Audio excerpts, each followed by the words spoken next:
Okay, well, new starting song. Well, not really new. I've had it for a year or so. But it's one that's not AI generated.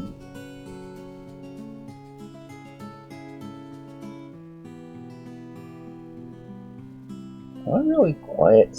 That sounds really quiet to me. Well, it's not showing me as being really quiet. A little, but still. I'm also leaning back a bit in my chair, so that could be part of it.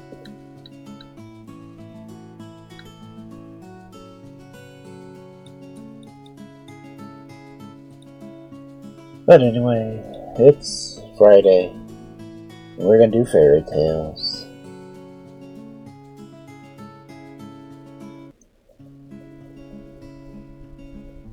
I turned off Frosty Tools because it's an AI bot too. So I'm trying to do one no AI stream tonight, which I'm already feeling a little bit low on here.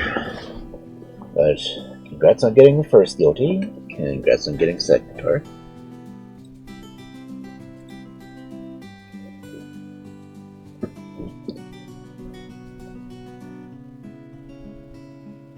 Let's see. Force. Max? Oh, that says 468. Huh. I don't know how many followers I have. I guess it doesn't matter. It just depends on who shows up. Because it's the people who show up that really matter to a stream. And, you know, I guess the people who watch VODs.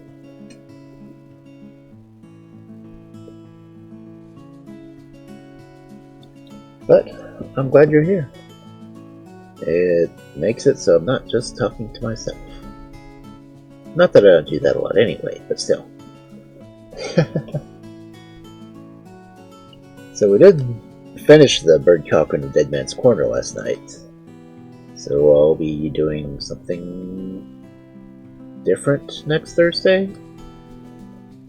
I mean, I've got the book about Pistol Pete, but also got this book of Western ghost stories that I may pass some time with. We'll see. That one may only last like 2 or 3 weeks, then I'll probably go to Pistol Pete anyway. Or I could find some more non-fairy tale literature. I'm sure I've got some. Considering my bookshelves, I better have some. Oh yeah. It's been an interesting day, and from what I found stuck to my door yesterday, I wasn't supposed to have electricity today. Well, that never happened, so now I'm not supposed to have electricity tomorrow to see if they can fix things.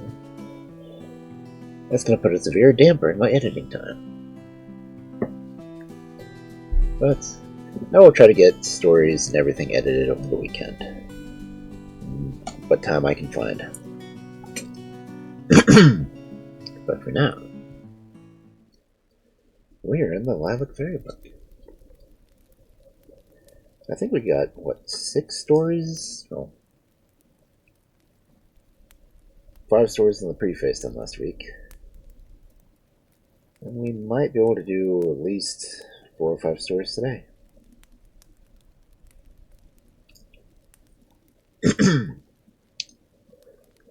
And there is a cat on the bed.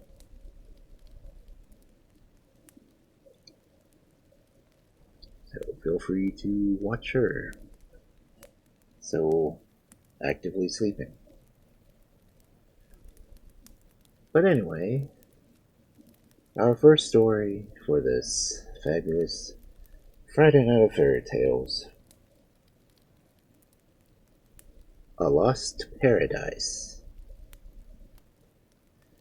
In the middle of a great forest there lived a long time ago a charcoal burner and his wife. They were both young and handsome and strong, and when they got married, they thought work would never fail them. But bad times came, and they grew poorer and poorer, and the nights in which they went hungry to bed became more and more frequent. Now one evening the king of that country was hunting near the charcoal burner's hut. As he passed the door he heard the sound of sobbing, and being a good-natured man he stopped to listen, thinking that perhaps he might be able to give some help. "Were there ever two people so unhappy?" said a woman's voice. "Here we are, ready to work like slaves the whole day long, and no work can we get. It is all because of the curiosity of old Mother Eve. If she had only been like me, who never want to know anything, we should all be as happy as kings today, with plenty to eat and warm clothes to wear. Why—" At this point a loud knock interrupted her lamentations. "Who's there?" "I," replied somebody. "And who's I?" "The king, let me in." Full of surprise, the woman jumped up and pulled the bar away from the door. As the king entered, he noticed that there was no furniture in the room at all, not even a chair. So he pretended to be in too great a hurry to see anything around him, and only said, "You must not let me disturb you. I have no time to stay, but you seem to be in trouble. Tell me, are you unhappy?" "Oh, my lord, we can find no work and have eaten nothing for 2 days," answered she. "Nothing remains for us but to die of hunger." "No, no, you shan't do that," cried the king, "or if you do, it will be your own fault. You shall come with me into the palace, and you will feel as if you were in paradise, I promise you. In return, I only ask one thing of you, that you shall obey my orders exactly." The charcoal burner and his wife both stared at him for a moment, as if they could hardly believe their ears, and indeed it was not to be wondered at, when they found their tongues and exclaimed together, Oh, yes, my lord. We will do everything you tell us. "How could we be so ungrateful as to disobey you when you are so kind?" The king smiled, and his eyes twinkled. "Well, let us start at once," he said. "Lock your door and put the key in your pocket." The woman looked as if she thought this was needless, seeing as it was quite certain they would never come back, but she dared not to say so, and did as the king told her.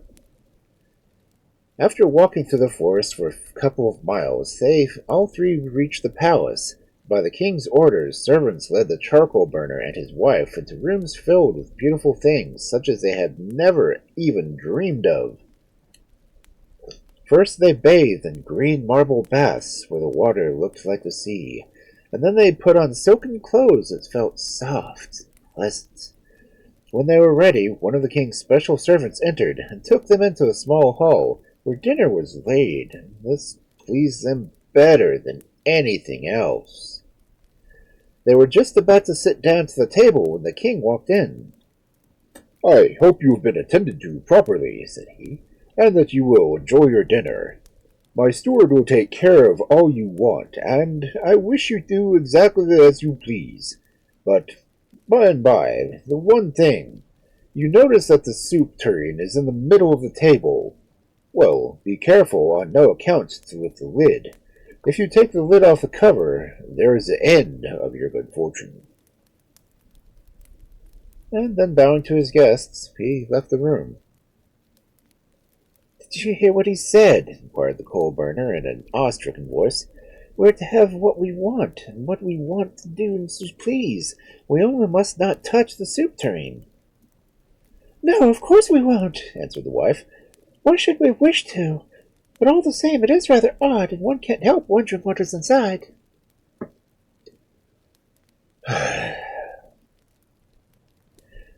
For many days life went on like a beautiful dream to the charcoal burner and his wife. Their beds were so comfortable they could hardly make up their minds to get up. Their clothes were so lovely they could scarcely bring themselves to take them off. Their dinners were so good that they found it very difficult to leave off eating.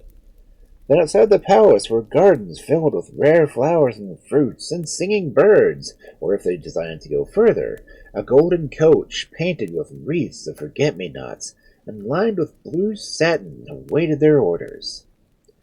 Sometimes it happened that the king came to see them, and he smiled as he glanced at the man, who was getting rosier and plumper each day.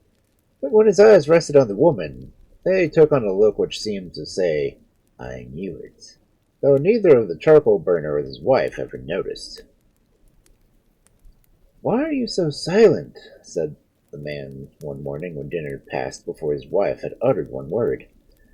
"A little while ago you used to be chattering all day long, and now I've almost forgotten the sound of your voice." "Oh, nothing. I did not feel inclined to talk, that is all." She stopped, and added carelessly after a pause, "Don't you ever wonder what is in the soup tureen?" "No, never," replied the man. "It is no affair of ours." And the conversation dropped once more. But as time went on, the woman spoke less and less, and seemed so wretched that her husband grew quite frightened about her. As to her food, she refused one thing after another. "My dear wife," said the man at last, "you really must eat something. What in the world is the matter with you? If you go on like this, you will die." "I'd rather die than not know what is in that tureen," she burst so violently that her husband was quite startled. "Is that it?" he cried. "Are you making yourself miserable because of that? Why, we could be turned out of the palace and be sent away to starve." "No, no, we wouldn't. The king is too good-natured. Of course he didn't mean a little thing like this. Besides, there's no need to lift the lid off altogether. Just raise one corner so that I may peep. We're quite alone, and nobody will know." The man hesitated. It did seem like a little thing, and if it was to make his wife contented and happy, it was well worth the risk. So he took hold of the handle of the cover and raised it very slowly and carefully, while the woman stooped down to peep. Suddenly she started back with a scream, for a small mouse had sprung from the inside of the tureen and had nearly hit her in the eye. Round and round the room it ran, round and round they both ran after it, knocking down chairs and vases in their efforts to catch the mouse and put it back in the tureen. In the middle of all the noise, the door opened, and the mouse ran out between the feet of the king. In one instant, both the man and his wife were hiding under the table, and to all appearance the room was empty. "You may as well come out," said the king. "I hear what I have to say." "I know what it is," answered the charcoal burner, hanging his head. "The mouse has escaped." "A guard of soldiers will take you back to your hut," said the king. "Your wife has the key." "Weren't they silly?" cried the grandchildren of the charcoal burners when they heard the story. "How we wish that we had had a chance. We would have never wanted to know what was in the soup tureen."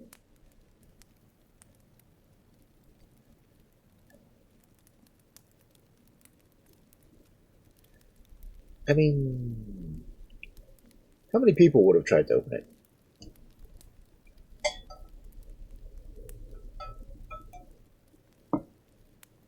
I mean, you had one rule. Don't open the tureen.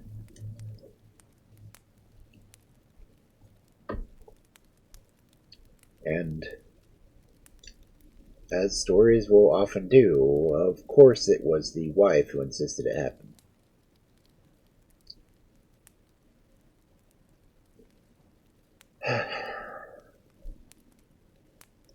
There are so many stories where women just can't handle not knowing something.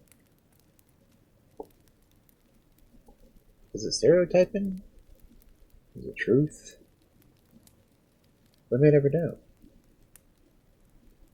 Yeah, you would have. I was thinking, okay, it's a closed soup container. The mouse was in there for how long without food?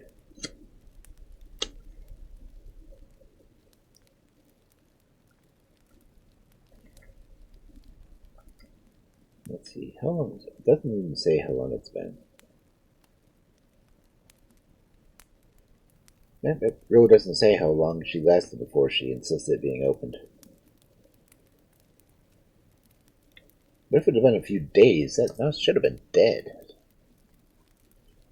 But mice can go a long time without food, depending on how much they had before they were trapped. Anyway. On the side of things being trapped, our next story: How Brave Walter Hunted Wolves.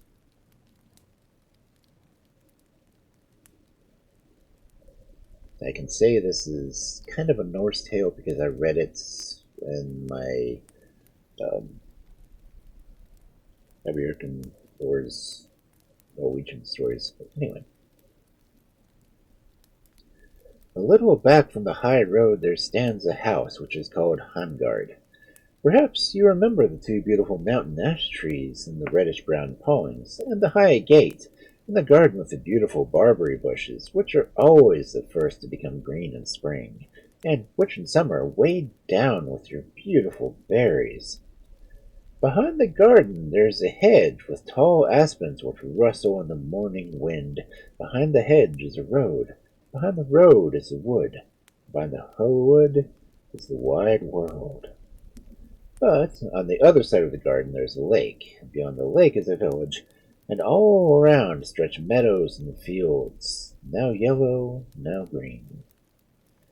In the pretty house, which was white window frames, a neat porch and clean steps, which are always strewn with the finely cut juniper leaves, Walter's parents live. His brother Frederick, his sister Lotta, old Lena Jonas, Caro and Bravo, and Putte and Murray, and Nucky.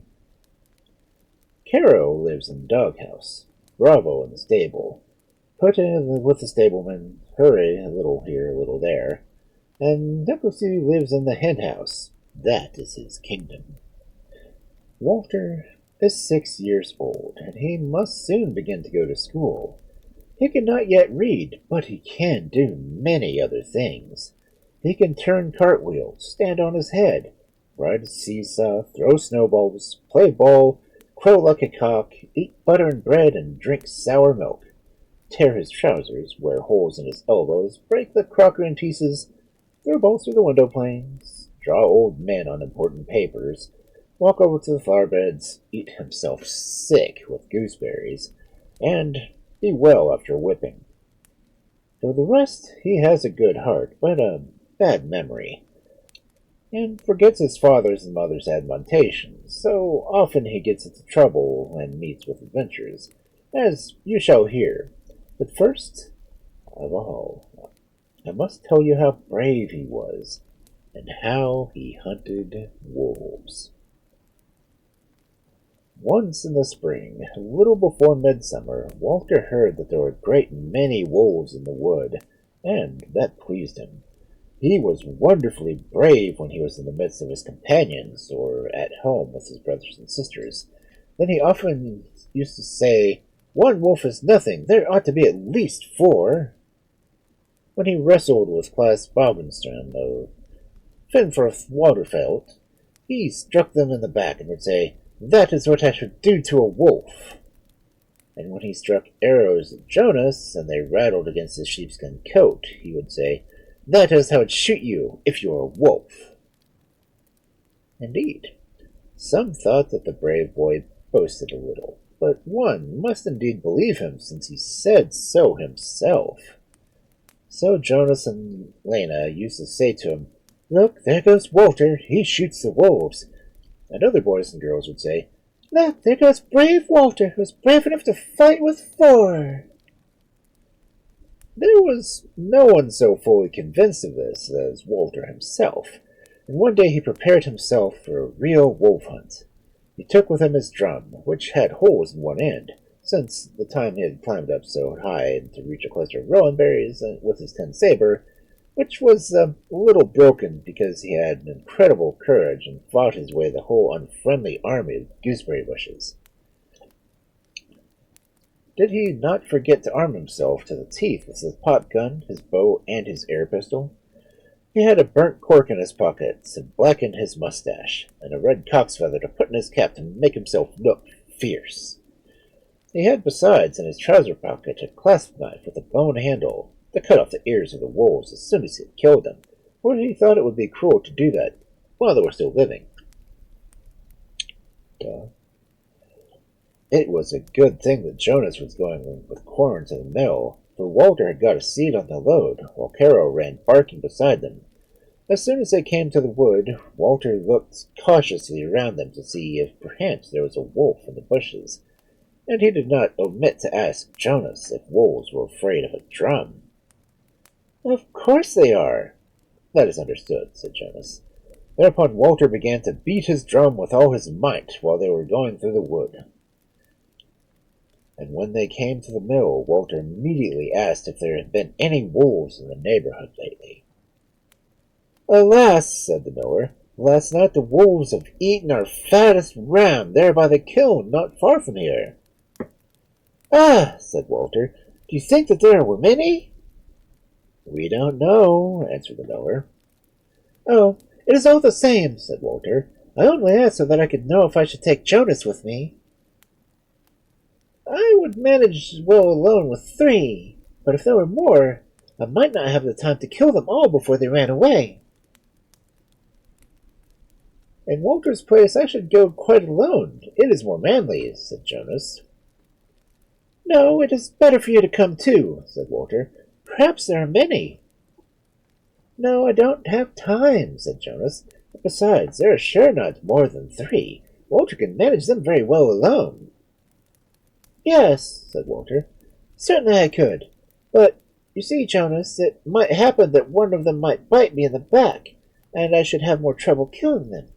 If I only knew that there was not more than 2, I should not mind, for then I should take one in each hand and give them a good shaking, like Susanna shook me once." "Well, I certainly think there will be not more than 2, said Jonas. "There are never more than 2 when they slay children and rams. Walter can very well shake them without me." "But, you see, Jonas," said Walter, "if there are 2, it might still happen that one of them escapes and bites me in the leg, for you see I am not so strong in the left hand as I am the right. You can very well come with me, and take a good stick in case there really are 2. Look, if there's only one, I shall shake him with both my hands and throw him living on his back, and then he can kick as much as he likes. I shall hold him fast." "Now, when I really think things over," said Jonas, "I'm almost sure there would not be more than 1. What would 2 do with 1 ram? There will certainly not be more than 1. "But you should come with me all the same, Jonas," said Walter. "You see, I can manage very well 1, and I'm not quite accustomed to wolves yet, and they might tear holes in my new trousers." "Well, just listen," said Jonas. "I'm beginning to think that Walter is not so brave as people say. First of all, Walter would fight against 4, and then against 3, and then 2, and then 1. Now Walter wants my help with 1. Such a thing must never be. What would people say? Perhaps they would think that Walter is a coward." "That's a lie," said Walter. "I am not at all afraid, but it is more amusing when there are 2. I only want someone who will see how I strike the wolf and how the dust flies off of his skin." "Well then, Walter, you can take the miller's little Lisa with him. She can sit on a stone and look on," said Jonas. "No, she would certainly be frightened," said Walter. "And how would it do for a girl to go wolf hunting? Come with me, Jonas, and you shall have the skin, and I will be content with the ears and the tail." "No, thank you," said Jonas. "Walter can keep the skin for himself. Now I see quite well that he is frightened. Fie, shame on him!" This touched Walter's pride very near. "I shall show you that I'm not frightened," he said. And so he took his drum, his saber, his cock's feather, clasp knife, pop gun, and air pistol, and went off quite alone to the wood to hunt wolves.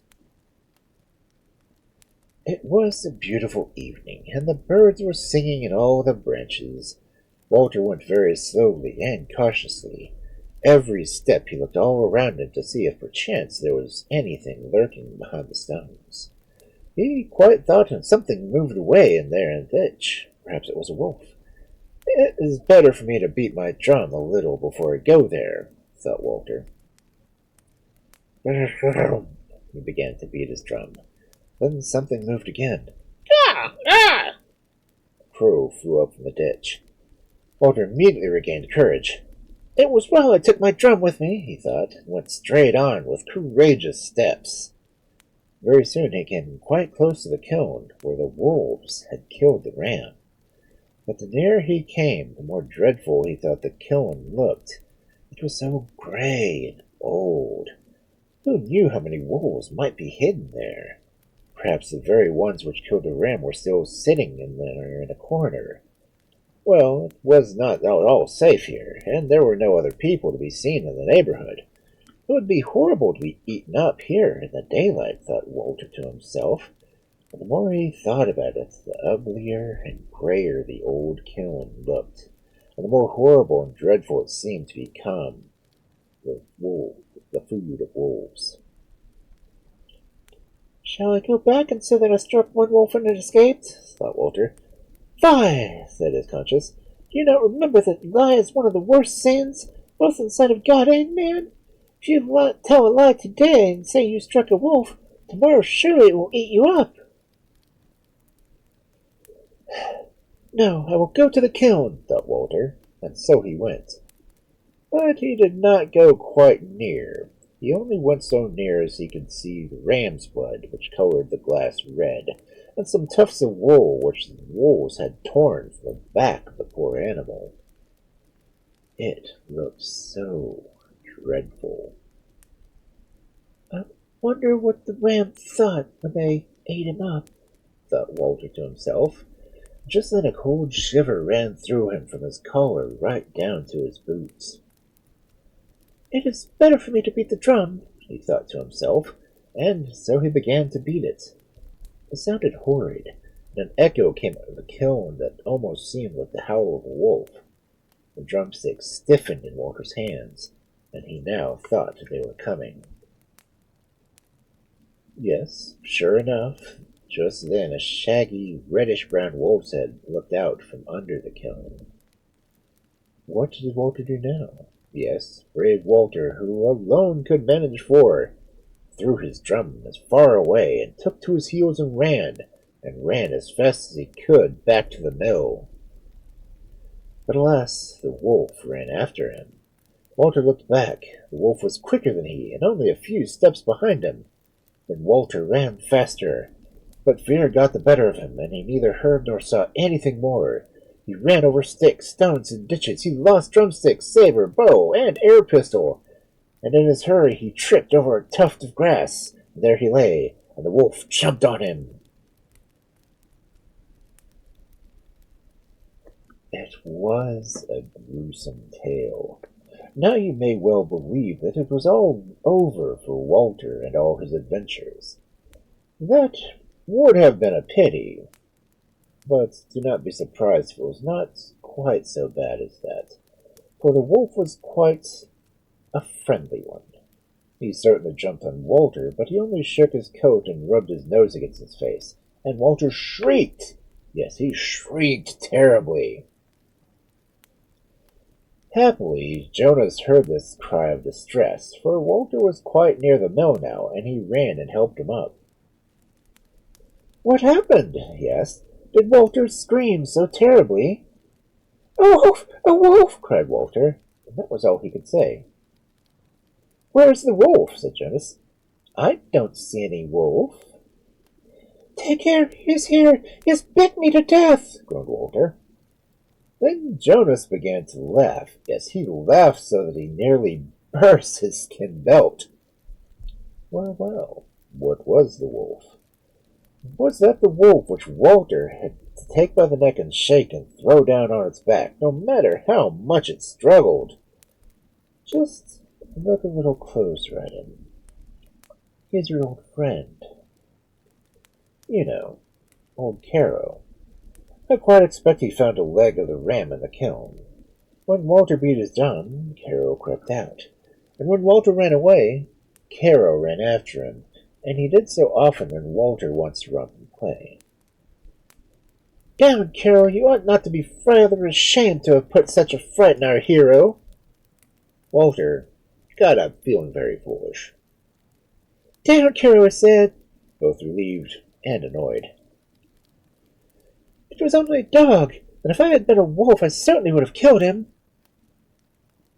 If Walter would listen to my advice and boast a little less and do a little more, said Jonas consolingly. Walter is not a coward, is he? You shall see Jonas when we next meet a bear. You see so much better I like to fight with bears. Indeed, thought Jonas. Are you at it again? Dear Walter, remember, it is only cowards who boast. A really brave man never talks about his bravery. Thank you, Patrick.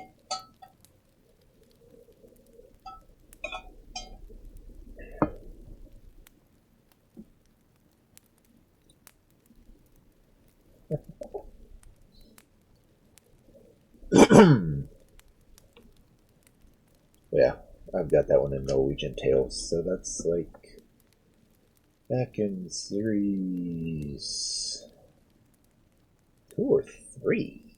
It's been a while. But still, I like the story. Anyway. Our next story for this fabulous Friday night of fairy tales. The King of the Waterfalls.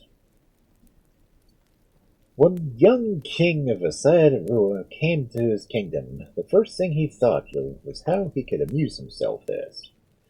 The sports that all his life pleased him best suddenly seemed to have grown dull, and he wanted to do something he had never done before. At last, his face brightened. I know, he said. I will go and play a game of Gungrach. Now, the Gungrach was a kind of wicked fairy, and his long curly brown hair, and his house was not very far from the king's house. But though the king was young and eager, he was also prudent, and his father had told him on his deathbed to be very careful in his dealings with the good people, as the fairies are called. Therefore, before going to the Gungrach, the king sought out a wise man in the countryside. I am wanting to play a game with a curly-haired Grugach, said he. Are you indeed? Replied the wizard. If you take my counsel, you will play with someone else.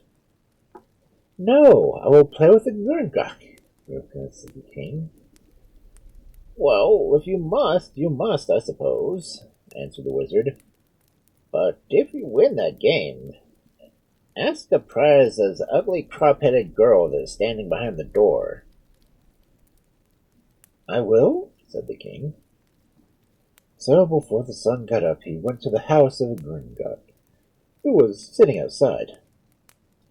King, what has brought you here today? Asked the Gungrach. But right welcome you are, and more welcome you'll be still if you will play a game with me. That is just what I want, said the king. And they played, and sometimes it seemed as if one would win, and sometimes the other. But in the end, it was the king who was the winner. And what is a prize that you will choose? Answered Grugach. The ugly crop-headed girl who stands behind the door, replied the king. Why, there are 20 others in the house, and each fairer than is she, exclaimed the Grugach. Fair they may be, but it is she whom I wish to be my wife, and none other.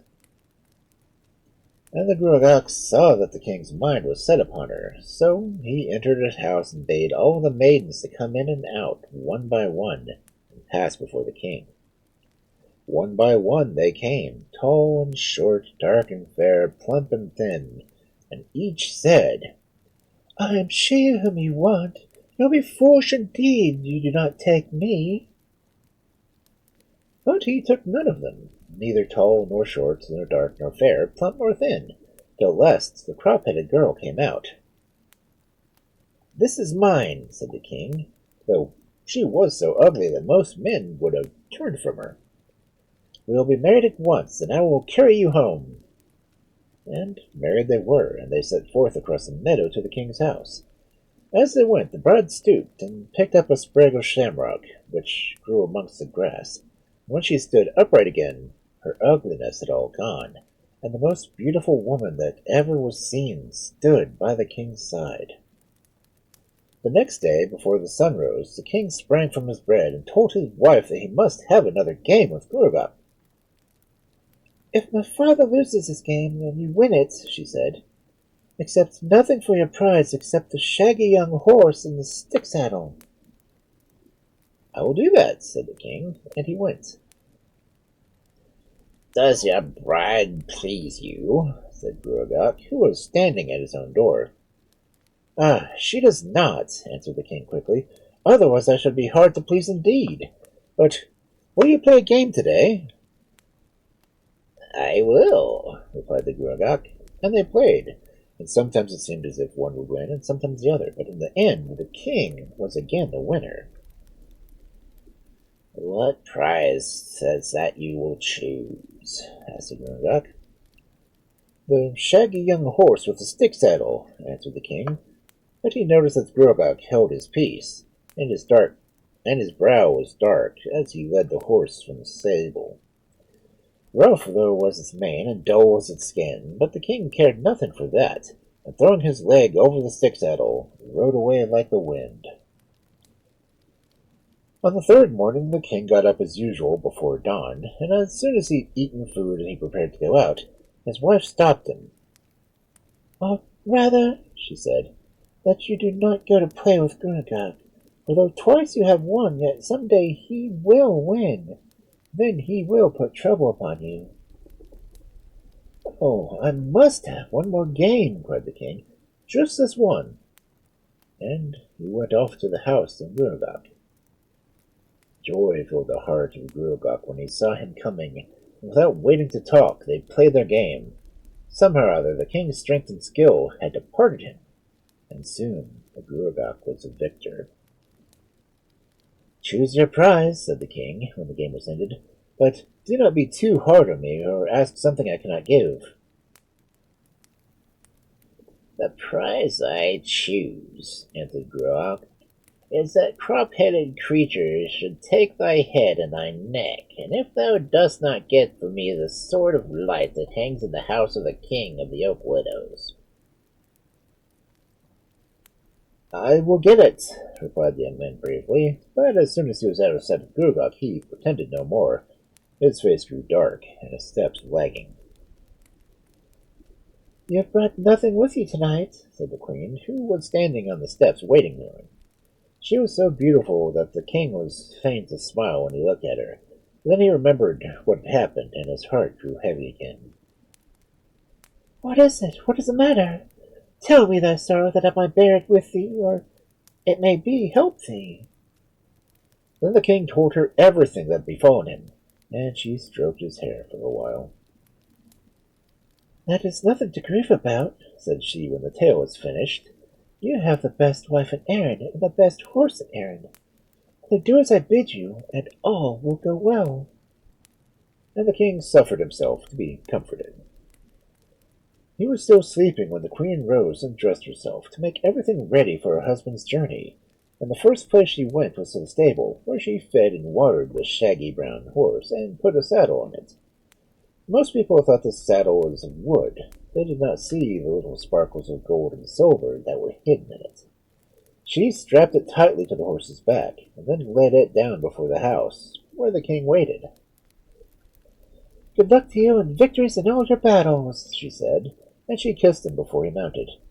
"I need not be telling you anything. Take the advice of the horse, and see that you obey." So he waved his hand and set out on his journey, and the wind was not swifter than the brown horse. No, not even the March wind would embrace it and could not catch it. But the horse never stopped nor looked behind. until the dark of night had reached the castle of the king of the oak windows. "You're at the end of the journey," said the horse, "and you will find the Sword of Light in the king's own chamber. If it comes to you without scrape or sound, the token is a good one. At this hour the king is eating his supper, and the room is empty, so no one will see you. The sword has a knob at the end, and take heed that when you grasp it, you draw it softly out of its sheath. Now go, I will be under the window." Stealthily the young man crept along the passage, pausing now and then to make sure that no man was following him, and he entered the king's chamber. A strange white line of light was telling him where the sword was, and he crossed the room on tiptoe. He seized the knob and drew it slowly out of the sheath. The king could hardly breathe with excitement lest it should make some noise and bring all the people in the castle running to see what was the matter. But the sword slid swiftly and silently along the case till only the point was left touching it. Then a low sound was heard as the edge of the knife touching a silver plate. The king was so startled that he nearly dropped the knob. "Quick, quick!" cried the horse, and the king scrambled hastily through the small window and leapt into the saddle. "He is hurt and he will follow," said the horse, "but he will have a good start." And so on they sped, on and on, leaving the winds behind them. At length the horse slackened its pace. "Look and see who is behind you," it said, and the young man looked. "I see a swarm of brown horses racing madly after us," he answered. "We are swifter than those," said the horse, and flew on again. "Look again, O king! Is anyone coming now?" "A swarm of black horses, and one has a white face, and on that horse a man is seated. He's the king of the oak windows." "That is my brother, and swifter than I am," said the horse, "and he will fly past me with a rush. And you must have your sword ready, and take off the head of the man who sits on him as he turns and looks at you. There's no sword in the world that would cut off his head, save only that one." "I will do it," replied the king, and he listened with all his might till he judged the white-faced horse came close to him. Then he sat up very straight and made ready. The next moment there was a rushing noise as a mighty tempest, and the young man caught a glimpse of a face turned towards him. Almost blindly he struck, not knowing whether he had killed or only wounded the rider. But the head rolled off and was caught in the brown horse's mouth. "Jump on my brother, the black horse, and go home as fast as you can, and I will follow as quickly as I may," cried the brown horse, leaping forward to the king, lighted on the back of the black horse, was so near the tail that he almost fell off again. But he stretched his arm and clutched wildly to the mane and pulled himself into the saddle. Before the sky was streaked with red, he was at home again, and the queen was sitting, waiting till he arrived, for sleep was far from her eyes. Glad she was to see him enter, but she said little, only took her harp and sang softly the songs which he loved, till he went to bed, soothed and happy. Ooh, a shiny Cubone. Congrats.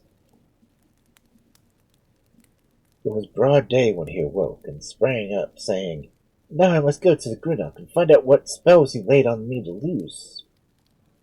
"Have a care," answered the queen, "for it is not with a smile as the other days that he will greet you. Furiously he will meet you, and he will ask you in his wrath if you have got the sword, and you will reply that you have got it. Next he will want to know how you got it. To this you must say that but for the knob you hadn't got it all. Then he will raise his head and look at the knob. You must stab him in the mole which is on the right side of his neck. But take heed, for if you miss the mole with the point of the sword, then my death and your death are certain. He is the brother to the king of the oak windows, and sure he will be the king when he is dead, or the sword will not be in your hands." After that she kissed him and bade him good speed. "Didst thou get the sword?" asked Gurungar, when they met in the usual place. "I got the sword." "And how didst thou get it?" "If it had not had a knob on the top, then I would not have got it," answered the king. "Give me the sword to look at," said Guruk, peering forward.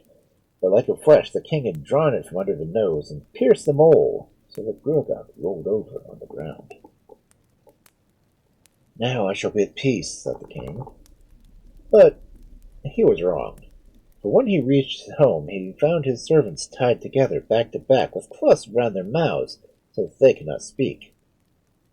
He hastened to set them free, and he asked who had treated them in so evil a manner. "No sooner had you gone till the great giant came and dealt with us, you see, and carried off your wife and the 2 horses," said the men.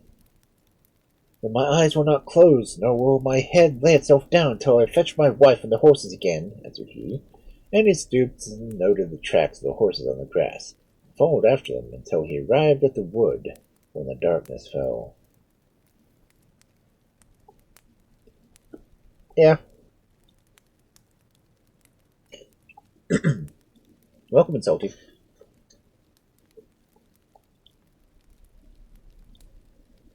"I will sleep here," he said to himself, "but first I will make a fire."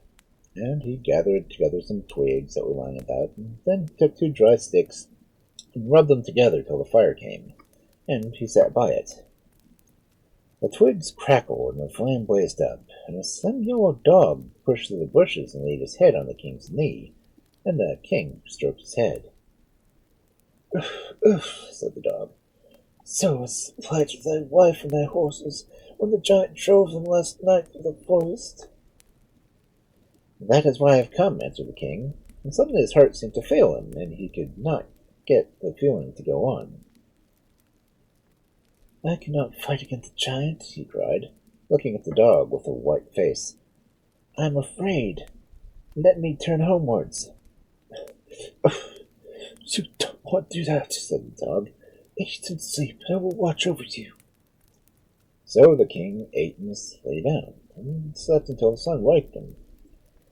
"It is time for you to start on your way," said the dog. "If danger presses, call on me, and I will help you." "Fellow, then," answered the king, "I will not forget that promise." And on he went, and on, till he reached a tall cliff with many sticks lying around. "It is almost night," he thought. "I will make fire and rest." And thus he did, and when flames blazed up, a hoary hawk of a grey rock flew on a bough above him. "It was some plight to thy horse and thy wife's, and passed when they through her giants." Let me try that again, because that was horrible. "So is the plight of thy wife and thy horses when they are passed here with a giant," said the hawk. "Never shall I find them," answered the king, "and nothing shall I get for all my trouble." "Oh, take heart," replied the hawk. "Things are never so bad as when they might be worse. Eat and sleep, and I will watch over thee." And the king did as he was bidden by the hawk, and by the morning he felt brave again. "Farewell," said the bird, "and if danger presses, call to me, and I will help you." On he walked, and on, till as the dusk was falling he came to a great river, and on the bank there were sticks lying about. "I will make myself a fire," he thought, and thus he did. By and by a smooth brown head peered at him from the water, and a long body followed.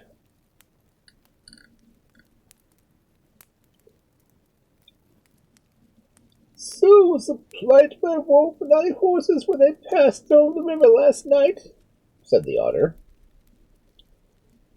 "I will sought them and not found them," answered the king, "and naught shall I get for my trouble." "Don't be downcast," replied the otter. "Before noon tomorrow thou shalt behold thy wife. But eat and sleep, and I will watch over thee." And so the king did as the otter bid him. And when the sun rose, he woke and saw the otter lying on the bank. "Farewell," he cried the otter as he jumped into the water, "and if danger presses, call to me, and I will help you." For many hours the king walked, and at length he reached a high rock, which was rent in two by a giant earthquake.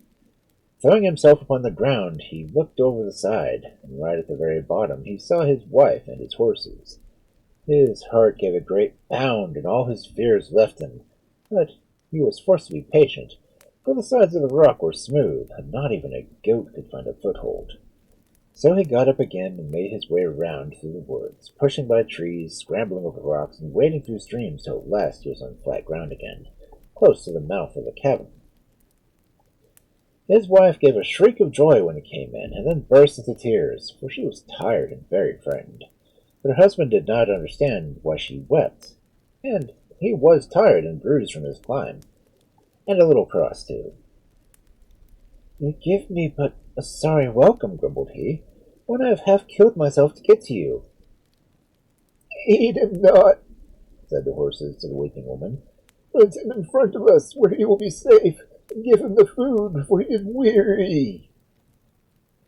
And she did as the horses told her, and he ate and rested, until by and by a long shadow fell over them, and their hearts beat with fear, for they knew that the giant was coming. "I smell a stranger!" cried the giant as he entered. But it was dark inside the chasm, and he did not see the king, who was crouching down between the feet of the horses. "A stranger, my lord! No stranger ever comes here, not even the sun!" And the king's wife laughed gaily as she went up to the giant and stroked his huge hand, which hung down by his side. "Well, I perceive nothing, certainly," answered he, "but it is very odd. However, it is time that the horses were fed." And he lifted down an armful of hay from a shelf of rock and held out a handful to each animal, who moved forward to meet him, leaving the king behind. As soon as the giant's hands were near their mouths, he made each a snap, and began to bite him, so that his groans and shrieks might have been heard a mile off. Then they wheeled around and kicked him until they could kick no more. At length the giant crawled away and lay quivering in a corner, and the queen went up to him.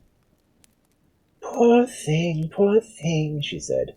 "It seemed to have gone mad. It was awful to behold." "If I had a soul in my body, they would certainly have killed me," groaned the giant. "It was lucky indeed," answered the queen. "But tell me, where is thy soul, that I might take care of it?" "Up there, in the Bonnock stone," answered the giant, pointing to a stone which was balanced loosely on the edge of the rock. "By now leave me, that I may sleep, for I have far to go tomorrow."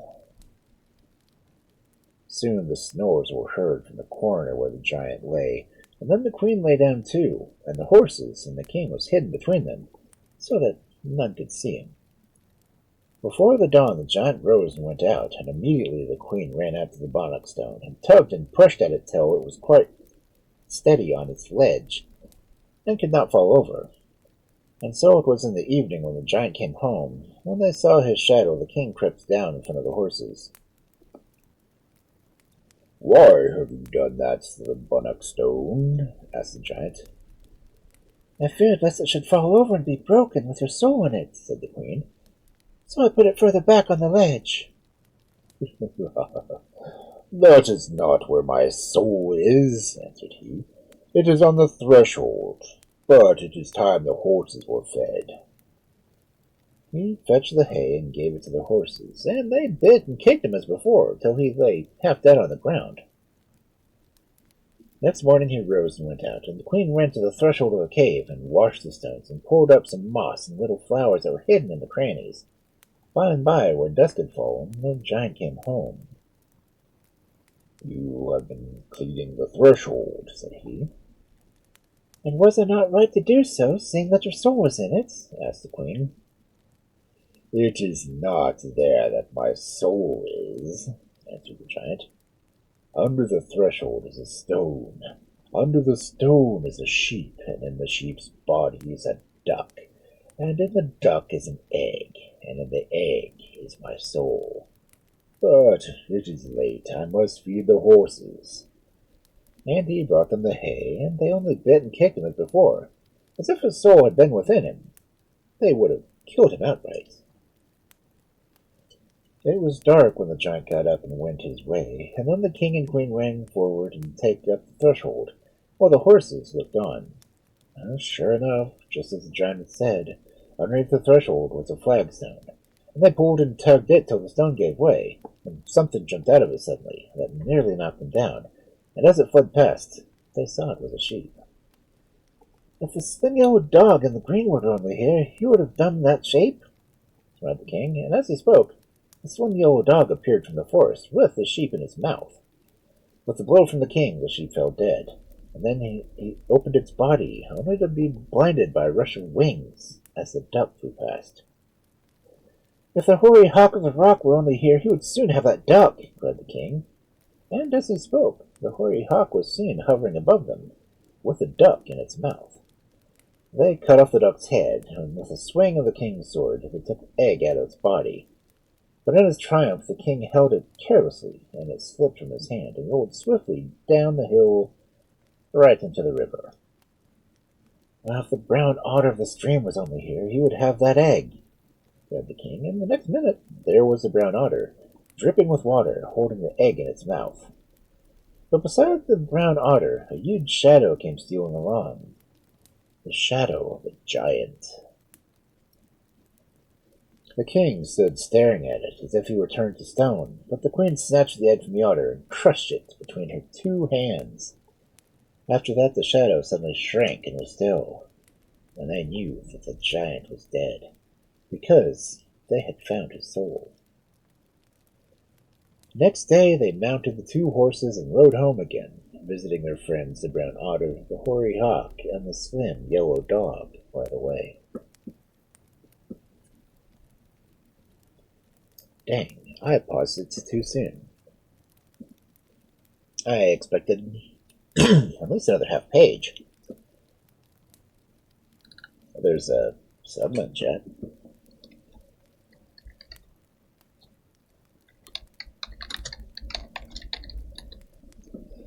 But we are going to go ahead and do ads and then get to some more stories afterwards. So I will see you in a bit.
Okay, I think we should be back.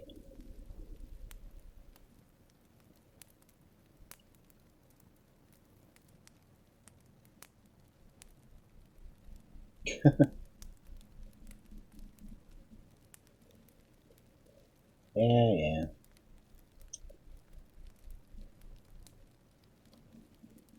But if I slug your balls. No. Let's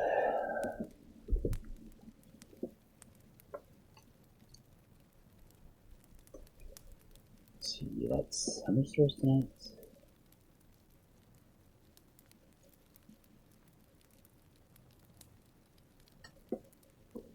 Well, there's 3 stores before the ads. It's not too bad.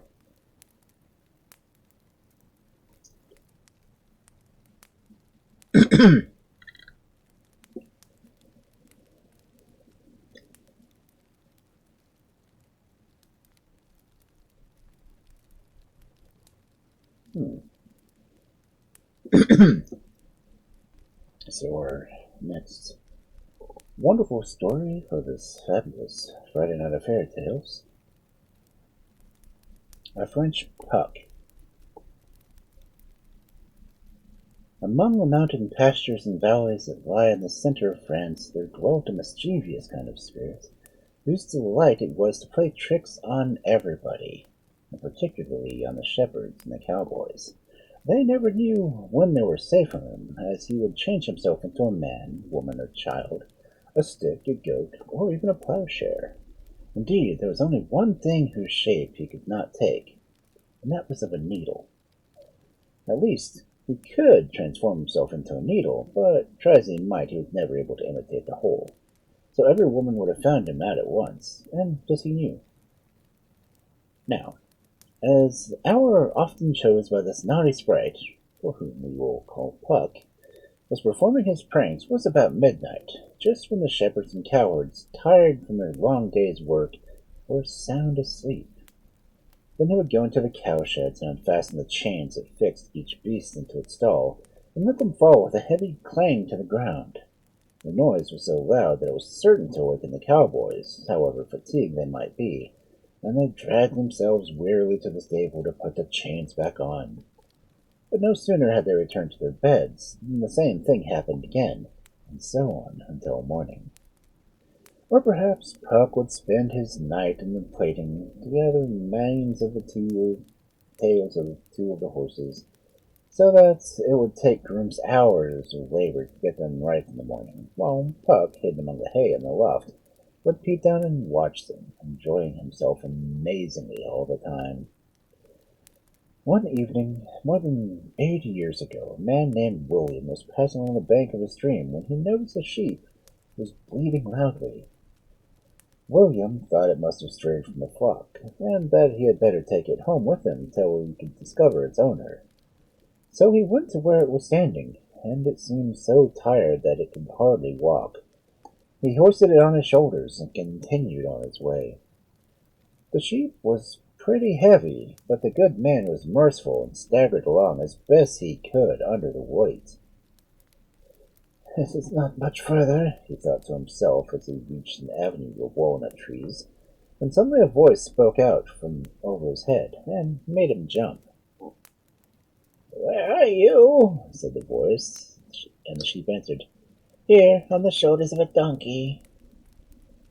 Another moment the sheep was standing on the ground, and William was running towards home as fast as his legs would carry him. But as he went, a laugh, yet what was becoming something of a bleat, rang in his ears, and though he tried not to hear, the words reached him. "Oh dear, what fun I've had, to be sure!" Puck was careful not always to play his tricks in the same place, but visited one village after another, so that everyone trembled lest he should be their next victim. After a bit he grew tired of cowboys and shepherds, and wondered if there was no one else to give him sport. At last he was told of a young couple who was going to the nearest town to buy all they needed for setting up a house. Quite certain that they would forget something which they could not do without, Puck waited patiently until they were jogging along in their cart on their journey home, and changed himself into a fly in order to overhear their conversation. For a long time it was very dull, all about their wedding day next month, and who were to be invited. This led the bride to her wedding dress, and she gave a little scream. Just think! Oh, how could I be so stupid? I forgot to buy the different colored reels of cotton to match my clothes. Dear, dear, exclaimed the young man. That is unlucky. Didn't you tell me that the dressmaker is coming in tomorrow? Yes, I did. Then suddenly she gave another little scream, which had quite a different sound from the look. Look! Look! The bridegroom looked. On one side of the road he saw a large ball of thread of all colors. All of the colors. That is, of the dresses that were tied to the back of the cart. Well, that is a wonderful piece of good fortune, cried he, as he sprang out to get it. One would think a fairy had put it there on purpose.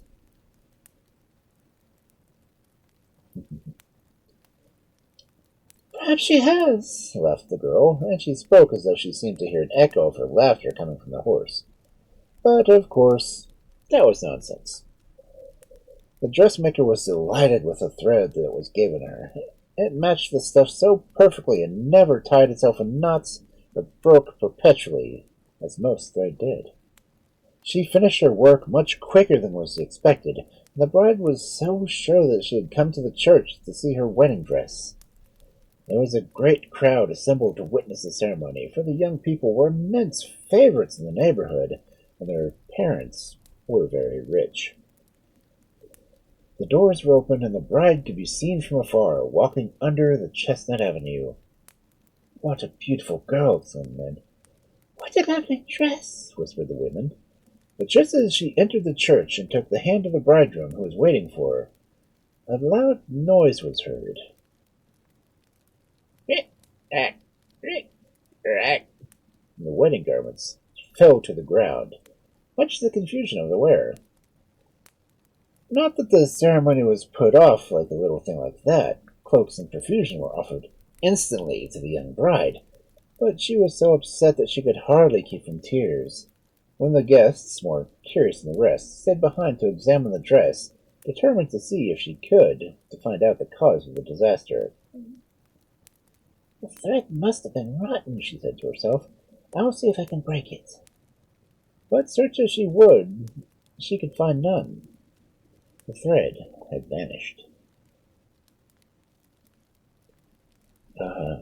Puck, you prick.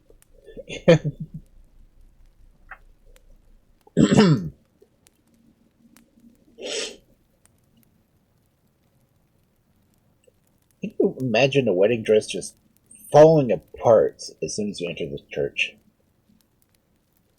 Admittedly, it would be hilarious to see. And absolutely horrible to be the one wearing it.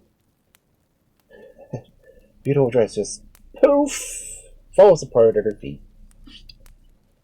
Everything sewn with the thread.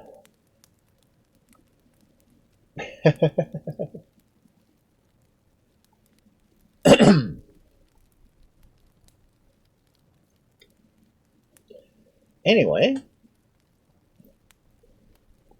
our next wonderful story for this fabulous Friday night of fairy tales. Another one I feel like I've read before. Oh yeah. This is going to have lots of commentary on it.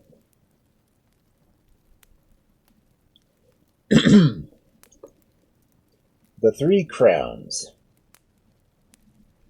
There was once a king who had 3 daughters. The 2 eldest were very proud and quarrelsome, but the youngest was as good as they were bad. Well, 3 princes came to court them, and 2 of them were exactly like the eldest ladies, and one was just lovable as the youngest. One day they were all walking down to the lake that lay at the bottom of the lawn, and they met a poor beggar. The king wouldn't give him anything, and the eldest princesses wouldn't give him anything, nor would their sweethearts. But the youngest daughter and her true love did give him something, and kind words along with it, and that was better than all. When they got to the edge of the lake, what did they find but the beautifulest boat you had ever seen in your life? And says the eldest, "Oh, take this sail on this fine boat. And says the second oldest. I'll take a sail in this fine boat. And says the youngest. I won't take a sail in that fine boat, for I'm afraid it's an enchanted one. But the others persuaded her to go in, and her father was just going in after her, when up sprung on the deck a little man only 7 inches high, and ordered him to stand back. Well, all the men put their hands to their swords, and if the swords were only playthings, they weren't able to draw them, for all that strength was left from their arms. 7 inches loosened the silver chain that fastened the boat and pushed away. And after grinning at the 4 men, he says to them, "Bid your daughters and brides farewell for a while. You," he said to the youngest, "needn't fear. You'll recover your princess all in good time, and you and she will be happy as the day is long. Bad people, if they were rolling stark naked in gold, would not be rich. Goodbye." Away they sailed, and the ladies stretched out their hands, but weren't able to say a word. Well, they weren't crossing the lake while a cat'd be lick her ear, but the poor men couldn't stir hand or foot to follow them. They saw 7 inches handing the 3 princesses out to the boat, and letting them down to a basket into a draw well. But king nor princess ever saw an opening before in the same place, and when the last lady was out of sight, the men found the strength in their arms and legs again. Around the lake they ran, and never drew rein till they came to the well and windlass. And there was a silk rope rolled on the axle, and a nice white basket hanging into it. "Let me down," says the youngest prince. "I'll die or recover them again." "No," says the second daughter's sweetheart. "It's my turn first." And says the other, "I'm eldest, so they gave me way to him, and they got into the basket, and down they let him. First they lost sight of him, and then, after winding off 100 perches of the silk rope, it slackened, and they stopped turning. They waited 2 hours, and then they went to dinner, and there was no pull made on the rope. Guards were sent the next morning and let down went the second prince. And sure enough, the youngest all got himself let down on the 3rd day. He went down perches and perches, while it was dark about him, as if he was a big pot with a cover on it. At last he saw a glimmer far down, and in a short time he felt the ground. Out he came from a big lime kiln, and lo and behold, there was a wood, and green fields, and a castle and a lawn, and bright sky over all. "It's in Tirn in the Urg I am," he says. "Let's see what sort of people are here in the castle." On he walked, across fields and lawns, and no one was there to let him out or let him into the castle. But a big hall door was wide open. He went from one fine room to another that was finer, and at last he reached the handsomest of all, with a table in the middle.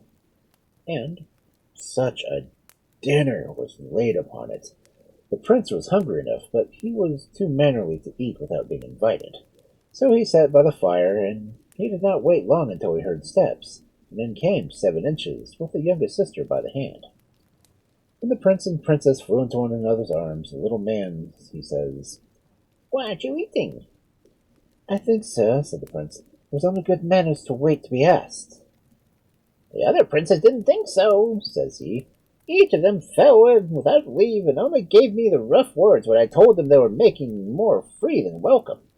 Well, I don't think they feel much hunger now. They're good. Solid marble instead of flesh and blood," he says, and pointing to the 2 statues, one in one corner and the other in the other corner of the room. The prince was frightened, but he was afraid to say anything, and 7 inches made him sit down to dinner between himself and his bride.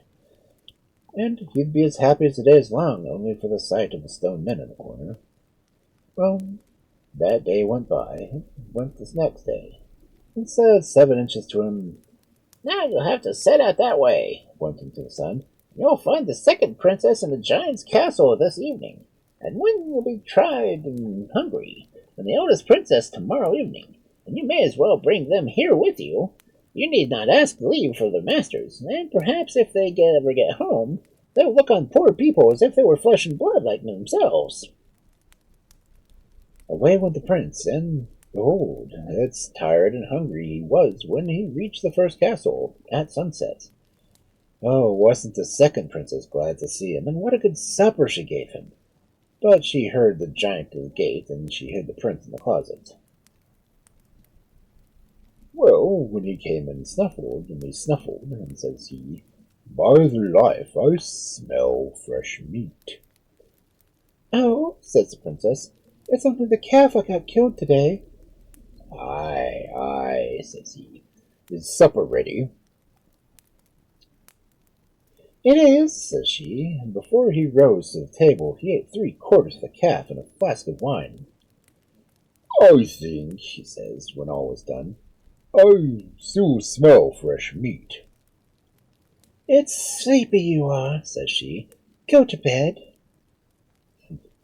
"When will you marry me?" says the giant. "You've been putting it off too long." "St. Tip's Eve," says she.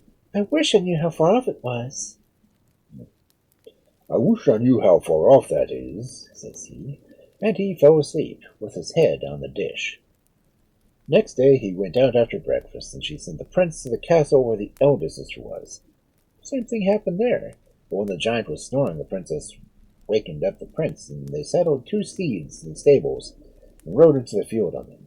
But the horses struck their stones outside the gate and caught up the giant and strode after him. He roared and he shouted, and the more he shouted, the faster ran the horses. And just as the day was breaking, he was only 20 perches behind. But the prince didn't leave the castle of 7 inches without being provided with something good. He reined in his steed and flung a short, sharp knife over his shoulder, and up sprung a thick wood between the giant and themselves. They caught the wind that blew before them, and the wind that blew behind them did not catch them. At last they were near the castle where the other sister lived, and there she was, waiting for them under a high hedge, with a fine steed under her. But the giant was now in sight, roaring like 100 lions, and the other giant was out in a moment, and the chase kept on. For every 2 springs the horses gave, the giants gave 3, and at last they were only 70 perches off. Then the prince stopped again and flung the second knife behind him. Down went all the flat field till there was a quarry between them, 1/4 of a mile deep, and the bottom filled with black water. And before the giants could get round it, the prince and the princess were inside the kingdom of the great magician, where the high thorny hedge opened of itself to everyone that he chose to let in. There was joy enough between the 3 sisters, till the 2 eldest saw their lovers turn to stone. And while they were shedding tears for them, 7 inches came in, and touched them with his rod, so that they were flesh and blood and alive once more. And there were great hugging and kissing, and they all sat down for breakfast, and 7 inches sat at the head of the table. When breakfast was over, he took them into another room, where there was nothing but heaps of gold, silver, and diamonds, and silks and satins, and on the table there were lying 3 sets of crowns. A gold crown was in a silver crown, and lying in that was a copper crown. He took one of his crowns and gave it to the eldest princess, and another set and gave it to the second princess, and another he gave to the youngest of all. And he says, "Now you may all go to the bottom of the pit, and you have nothing to do but stir the basket, and the people that are watching above will dry you up. But remember, ladies, you are to keep your crowns safe and be married in them, all the same day. If you be married separately, or if you married without your crowns, a curse will follow. Mind what I say." So they took leave of him with great respect, and walked arm in arm to the bottom of the draw well. There was a sky and a sun over them, and a high great wall covered with ivy rose before them, and it was so high they could not see the top of it. And there was an arch in this wall, and on the bottom of the draw well was inside the arch. The youngest pair went last, and says the princess to the prince, "I'm sure the 2 princes don't mean any good. Keep these crowns under your cloak, and if you are obliged to stay in least, don't get into the basket. put up a big stone or anything heavy inside and see what will happen. And as soon as they were inside the dark cave, they put the eldest princess in first and stirred the basket, and up she went. Then the basket was let down again, and up went the second princess, and then went up the youngest. But first she put her arms over the prince's neck and kissed him, and cried a little. At last it came to the turn of the youngest prince, and instead of going into the basket, he put in a big stone, and drew on one side and listened. And after the basket was drawn up, about 20 perches, down it came, and the stone like thunder, and the stone was broken to little bits. Well, the poor prince had nothing for it but to walk back to the castle, and through it and around it he walked, and the finest of eating and drinking he got, and a bag of bog down to sleep on, and long walks he took through the gardens and lawns, but not a sight could he get, high or low, of 7 inches. He, before a week, got tired of it, and he was so lonesome for his true love, and at the end of the month he didn't know what to do with himself. One morning he went into the treasure room and took notice of a beautiful snuff-box on the table that he didn't remember seeing there before. He took it in his hands and opened it, and out 7 inches walked on the table. I think, Prince, he says, you're getting a little tired of my castle. Ah, says the other, if I had my princess here and could see you now and then, I would never know dismay. Well, you're long enough here now, and you're wanted there above. Keep your bride's crown safe, and whenever you want my help, open the snuff-box. Now, take a walk down the garden, and come back when you're tired. The prince was going down the gravel walk with a quick-set hedge on each side, and his eyes on the ground as he was thinking of one thing or another. At last he lifted his eyes, and there he was outside of the smith's gate, that he often passed before, about a mile away from the palace of his betrothed princess. The clothes on him were as ragged as you please, but he had the crown safe under his cloak. When the smith came out, says he, It's a shame for a small big fellow like you to be lazy, and so much work to be done. Are you any good with a hammer and tongs? Come in and bear a hand, and I'll give you a diet and lodging, and a few pence when you earn them. Never say twice, said the prince. I want nothing but to be busy. He took a hammer and pounded away on the red-hot bar that the smith was turning in the anvil to make him a set of horseshoes. They hadn't been long at work when a tailor came in, and he sat down and began to talk. We all heard about the 2 princes that were both to be married till the youngest would be ready for their crowns and her sweetheart, but after the wind was loosened accidentally when they were pulling up the bridegroom that was to be, there was no more sign of rope or well or windlass, that there was in the palm of your hand. The princes that were courting the eldest ladies wouldn't give peace or ease their lovers, nor the king till they got consent to the marriage, and it was to take place this morning. Myself went down out of curiosity, and to be sure I was delighted with the grand dresses of the 2 brides, and the 3 crowns on their head, gold, silver, and copper, one inside the other. The youngest was standing by mournful enough, and all was ready. 2 bridegrooms came in as proud as grand as you please, and up they were walking to the altar rails, when the boards opened 2 yards wide under their feet, and down they went among dead men and coffins in the vaults. Oh, such shrieks as the ladies gave, and such running and racing and peeping down as there was. But the clerk soon opened the door to the vault, and up came the 2 princes, their fine clothes covered an inch thick with cobwebs and mould. So the king said they should put off the wedding, for, he says, there see no use in thinking that till the youngest gets the 3 crowns is married with the others. I give you my youngest daughter for a wife to whoever bring 3 crowns to me like the others, and if he doesn't care to be married, some other will, and I'll make his fortune. I wish, says the smith, I could do it, but I was looking the crowns after the princesses got home, and I don't think there's a black or white smith on the face of the earth that could imitate them. Faint heart never won a fair lady, said the prince. Go to the palace and ask for a quarter of a pound of gold, a quarter of a pound of silver, and a quarter of a pound of copper. Get 1 crown for a pattern, and my head for a pledge. I'll give you the very things that are wanted in the morning. Are you in earnest? Says the smith. Faith, I am so, says he. Go, you can't do any worse than lose. To make a long story short, the smith got a quarter of a pound of gold, a quarter of a pound of silver, and a quarter of a pound of copper, and gave them to the pattern crown to the prince. He shut the forge door at nightfall. All the neighbors gathered around the yard, and now they heard him hammering and hammering and hammering from that to daybreak, and every now and then he'd throw out through the window bits of gold, silver, and copper, where the idlers scrambled for them, and cursed one another and prayed for good luck as a workman. Well, just as the sun was beginning to rise, he opened the door and brought out the 3 crowns he had got from his true love. And such shouting and hurrahing as there was, the smith asked him to go along with him to the palace, but he refused and set off to the smith, and the whole town went with him. Wasn't the king rejoiced when he saw the 3 crowns? "Well," he says to the smith, "you're a married man. What's to be done?" "Faith, your majesty, I didn't make the crowns at all. It was a big fellow that took service with me yesterday." "Well, daughter, will you marry the fellow who made these crowns?" "Let me see them first, father," said she. But when she examined them, she knew them right well, and guessed it was her lover that had sent them.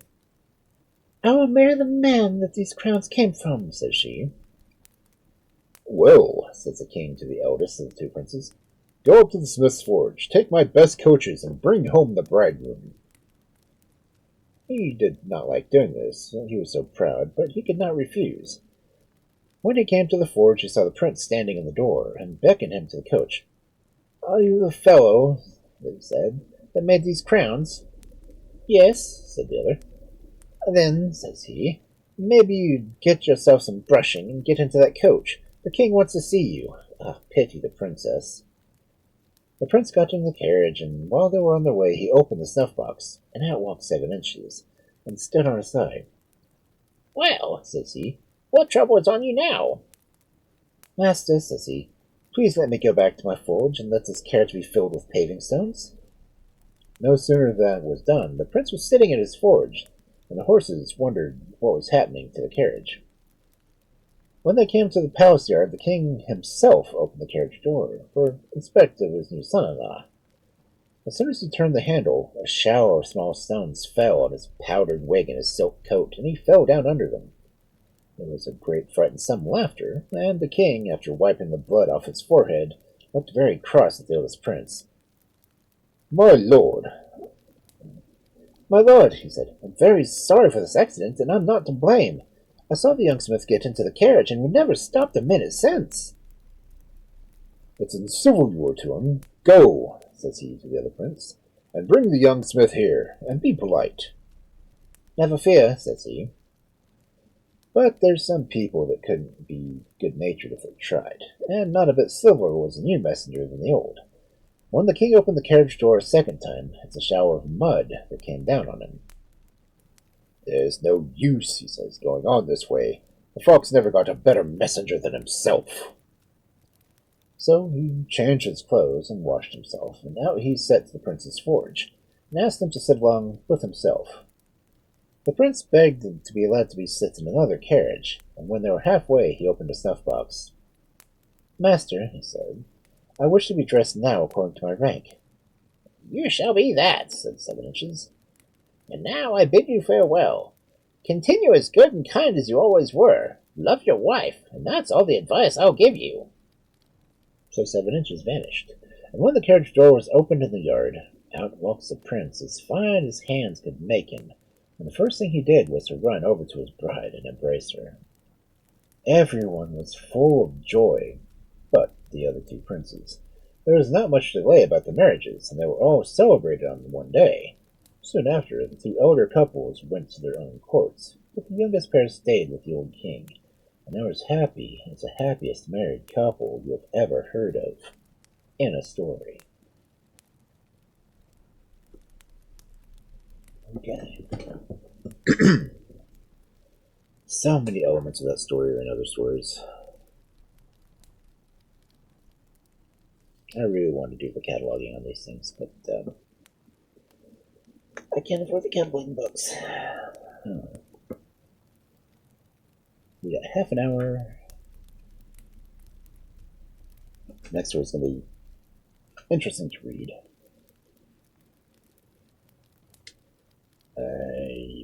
might be able to get 2 more stories done.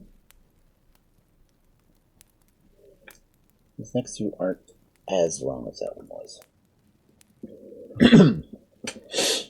Oh, my Daramaka got away. That's the distinction. The lights. Anyway. Our next story for this fabulous Friday night of fairy tales. The story of a very bad boy. Once upon a time there lived in a little village in the very middle of France a widow and her only son, a boy about 15, whose name was Antoine, though no one ever called him anything but Bueno Bueno. They were very poor indeed, and their hut shook about their ears on windy nights, until they expected the walls to fall in and crush them.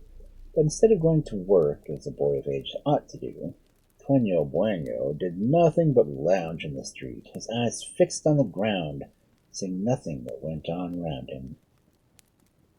"You're very, very stupid, my dear child," his mother would sometimes say to him, and then she would add a laugh.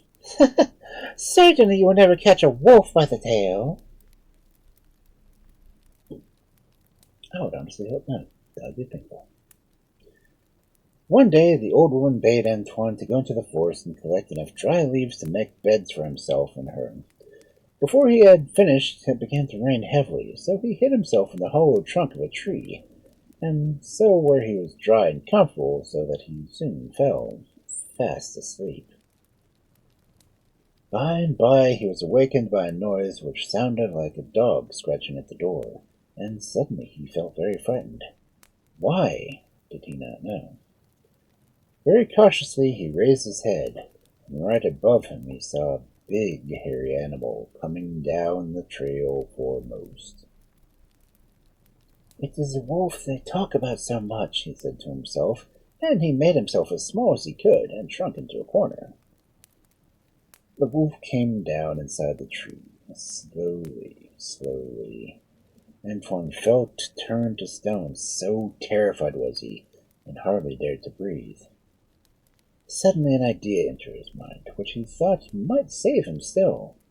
He remembered to have heard his mother from a wolf that could neither bend its back nor turn its head, so as to look behind him, and quick as lightning he stretched out his hand, and seizing the wolf's tail, pulled it towards him. Then he left the tree and dragged the animal to his mother's house. "Mother, you've often declared that I was too stupid to catch a wolf by the tail. Now see," he tried triumphantly. "Well, well, wonders will never cease," answered the good woman, who took care to keep a safe distance. "But you really have got him. Let us see if we can't put him to some use. Fetch the skin of the ram which died last week out of the chest, and we'll sew the wolf up in it. It will make a splendid ram, and tomorrow we will drive him to the fair and sell him." Excuse me? Very likely the wolf, who was cunning and clever, may have understood what she said, and he thought it best to give no sign, and suffered the skin to be sewn upon him. "I can always get away if I choose," thought he. "It is better not to be in a hurry." So he remained quite still while the skin was drawn over his head, and made him very hot and uncomfortable, and resisted the temptation to snap the fingers and noses that were close to his mouth. The fair was at its height the next day, and Bueno Bueno arrived with his wolf in ram's clothing. The farmers crowded around him and offered a higher price than the previous. Never had they beheld such a beautiful beast, said they, and at last, after much bragging, he was handed over to 3 brothers for a good sum of money.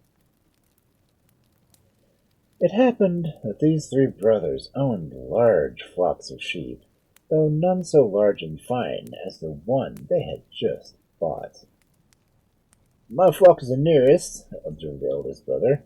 "We will leave him in that fold for the night, and tomorrow we will decide which pastures will be best for him." And the wolf grinned as he listened, and held his head a little higher than before. Next morning, the young farmer began to go his rounds, and the sheepfold was the first place he visited. To his horror, the sheep were all stretched out dead before him, except one, which the wolf had eaten, bones and all. Instantly the truth flashed upon him.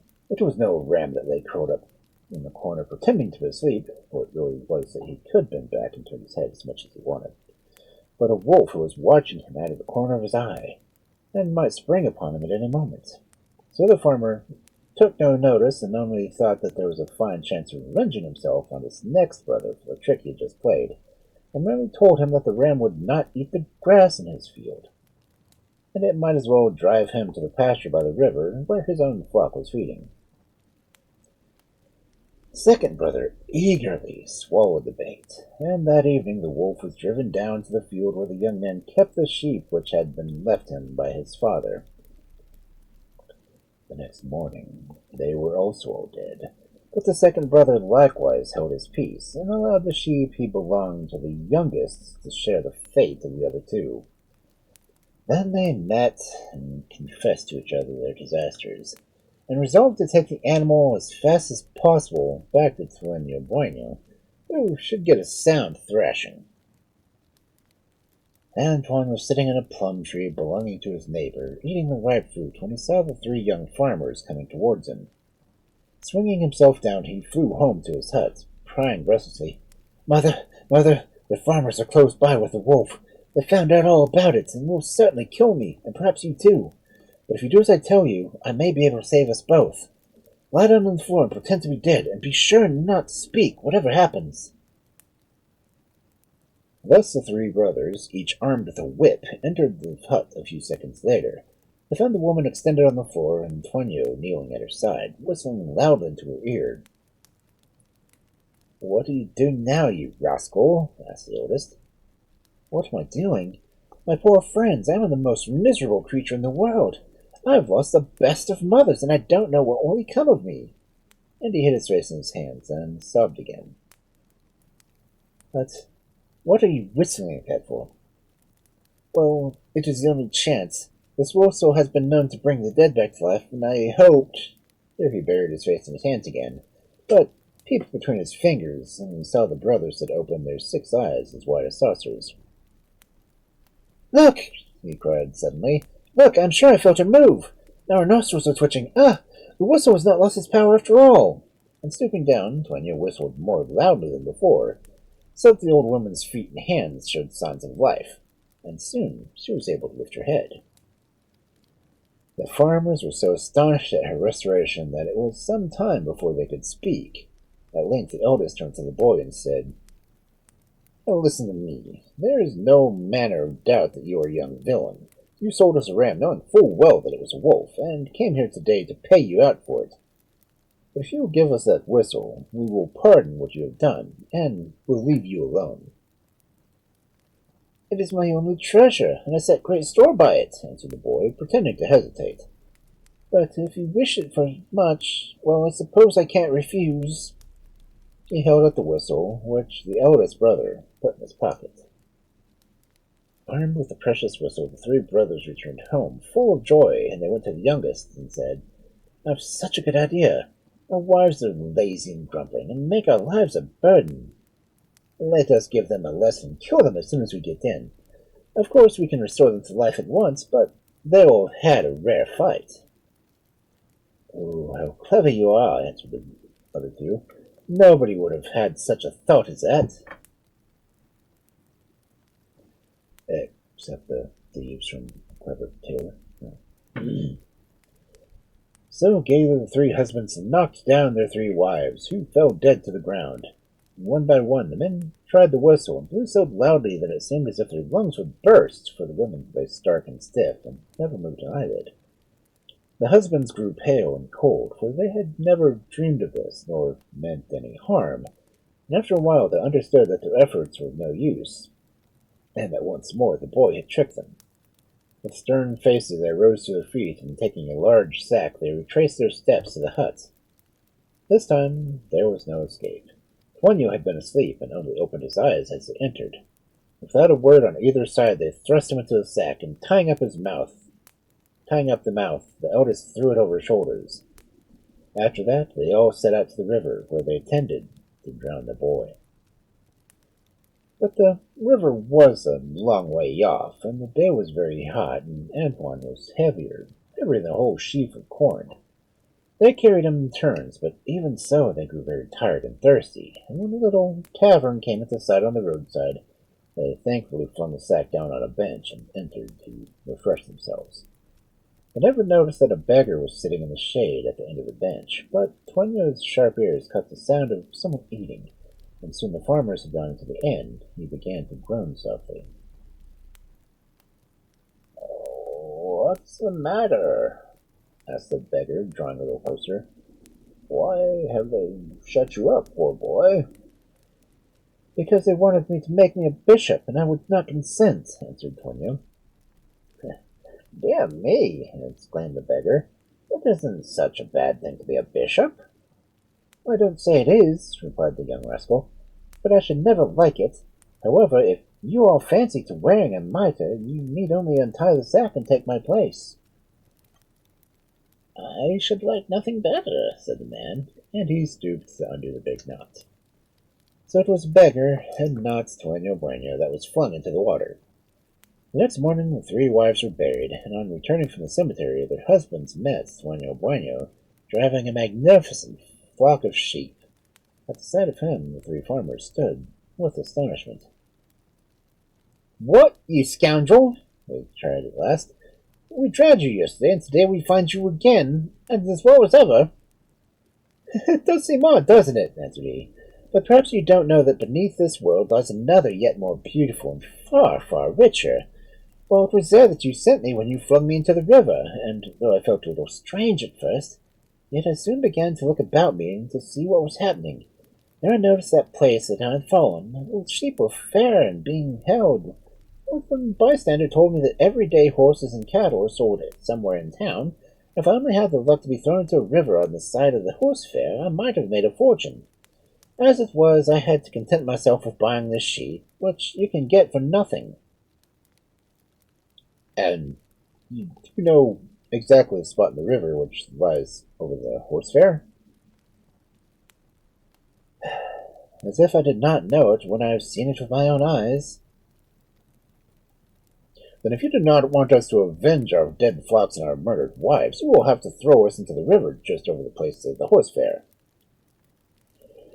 "Very well, only you must get 3 sacks and come with me to the rock which juts into the river.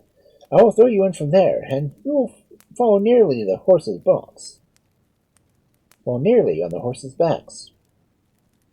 So he threw them in, and as they were never seen again, no one ever knew into which fair they had fallen.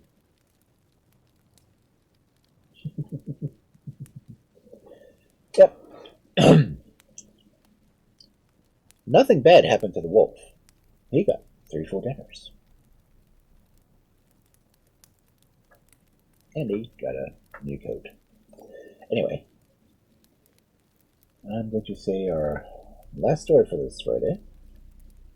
Another Norwegian tale.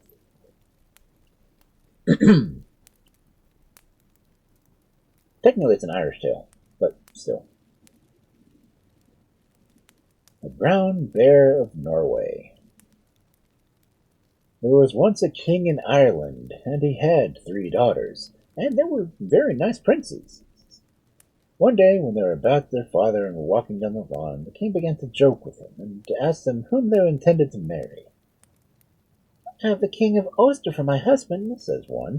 "And I'll have the king of Munster," says another. "And," says youngest, "I'll have no husband but the Brown Bear of Norway." For a nurse of her used to telling her the enchanted prince that she called by that name, and she fell in love with him, and his name was the first name on her tongue, for the very night before she was dreaming of him. Well, one laughed and another laughed, and they joked with the princesses all the rest of the evening. But that night she woke up out of her sleep in a great hall that was lighted with 1,000 lamps. The richest carpets were on the floor, and the walls were covered with cloth of gold and silver. And in the place was a grand company, and the very beautiful prince she saw in her dreams was there. And it wasn't until the moment he was on one knee before her, telling her how much he loved her, asking her wouldn't she be his queen. Well, she hadn't the heart to refuse him, and they married the same that evening. "Now, my darling," says he, when they left by themselves, "you must know that I'm under an enchantment.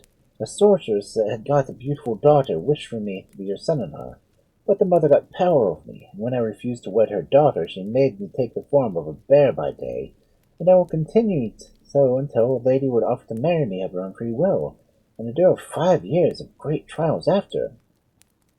Well, the princess woke in the morning, and she missed the husband from her side, and spent the day very sadly. But as soon as the lights were lighted in the grand hall, and she was sitting on the sofa covered in silk, folding doors flew open, and he was sitting by her side the next minute.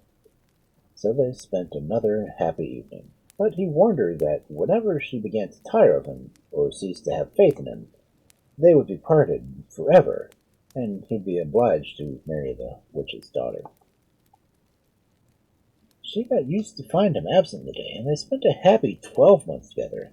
And at last a beautiful little boy was born, and happy as she was before, she was twice as happy now, for she had her child to keep her company in the day when she couldn't see her husband. At last, one evening, when herself and himself and her child were sitting by the window, open as it was a sultry night, in flew an eagle and took the infant's sash in his beak, and flew up in the air with him. She screamed and was going to throw herself out through the window after him, but the prince caught her, and looked at her very seriously. She bethought of what he said upon their marriage, and she stopped the cries and complaints that were on her tongue. She spent her days very lonely for another 12 months, when a beautiful little girl was sent to her, and she thought herself that she would have a sharp eye about her this time, and she would never allow a window to be more than a few inches open. But all her care was in vain. Another evening, when they were all happy, and the prince was dandling the baby, the beautiful greyhound stood before them, and took the child out of the father's hand, and was out of the door before he could wink. This time she shouted and ran after the rooms, but there were some of the servants in the next room, and all declared that neither child nor dog passed out. She felt somehow it was her husband's fault, but she kept command over herself, and didn't reproach him. When the third child was born, she would hardly allow window or door to be left open for a moment, but she wasn't near to keep the child to herself. They were sitting one evening by the fire, when a lady appeared standing by them. The princess opened her eyes in a great fright and stared at her, and while she was doing so, the lady wrapped a shawl around the baby that was sitting in its father's lap, and either sank through the ground or went up through the wide chimney. This time the mother had kept her bed for a month. "My dear," she said to her husband when she was beginning to recover, "I think I'd feel better if I was to see my father and mother and sisters once more. If you give me leave to go home for a few days, I'd be glad." "Very well," he said. "I will do that, and whenever you feel inclined to return, only mention your wish when you lie down at night." Next morning, when she awoke, she found herself in her old chamber at her father's house. She rang the bell, and in a short time she had her mother and father and married sisters about her. They laughed till they cried with joy at finding her safe back again.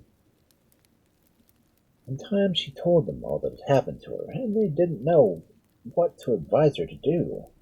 She was as fond of her husband as ever, and said she was sure that he couldn't help letting the children go, but still she was afraid beyond the world to have another child torn from her.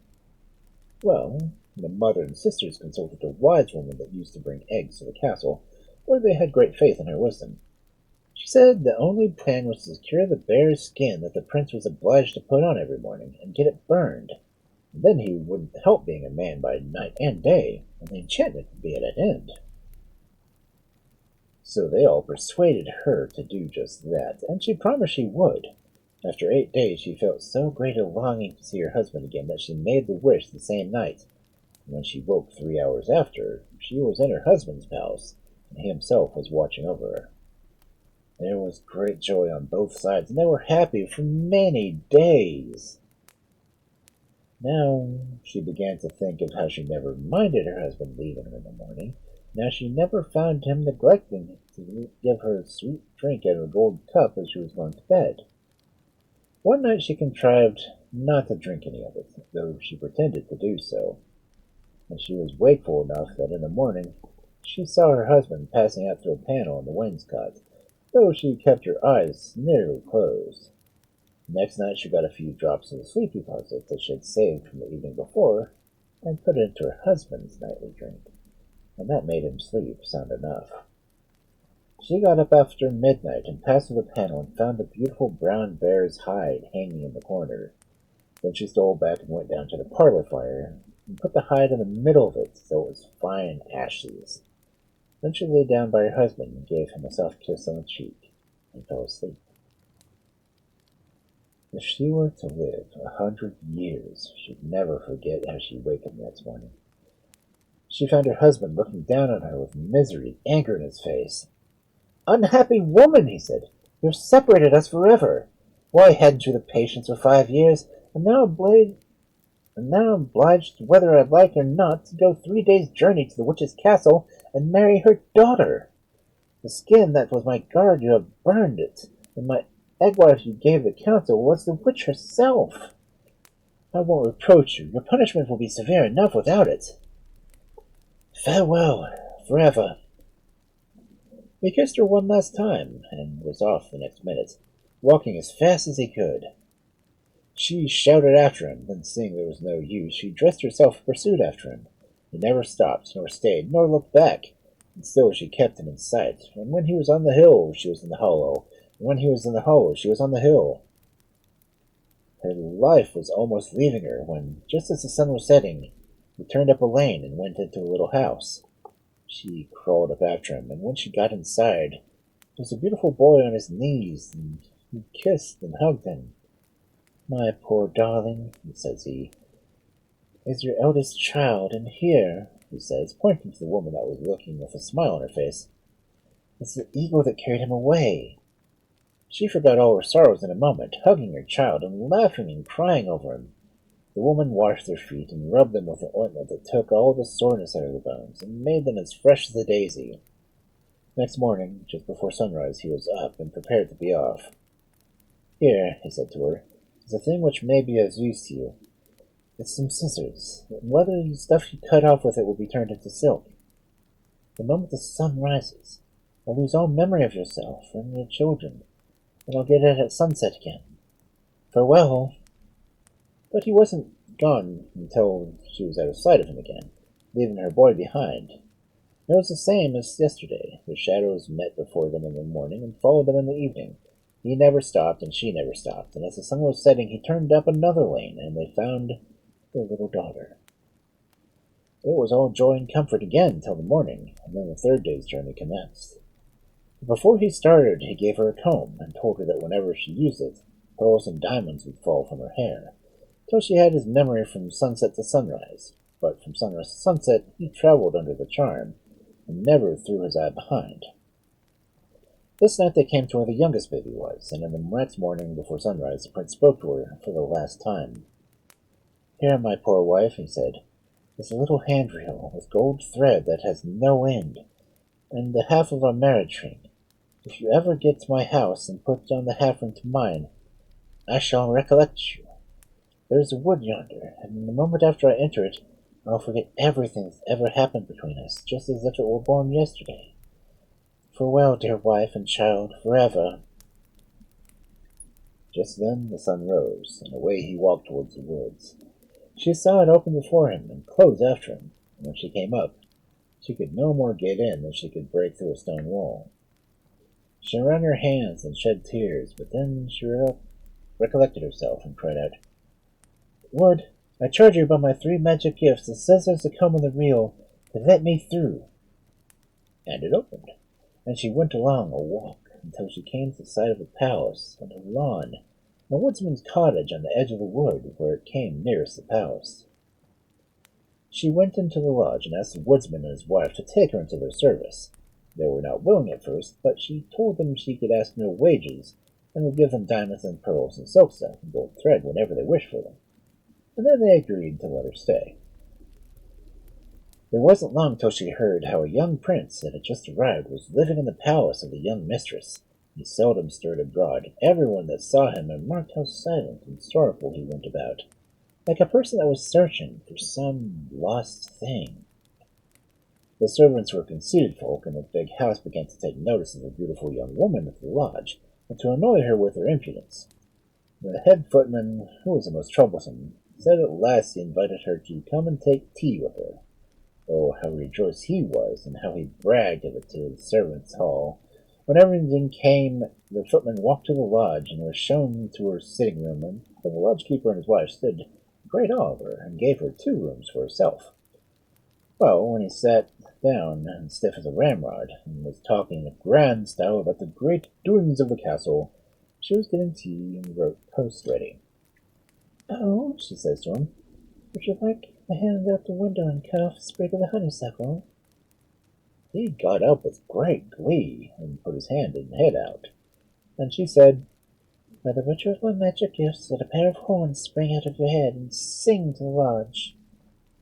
Just as she wished, so it was. They sprang from the front of each ear and met at the back. Oh, how the poor wretch!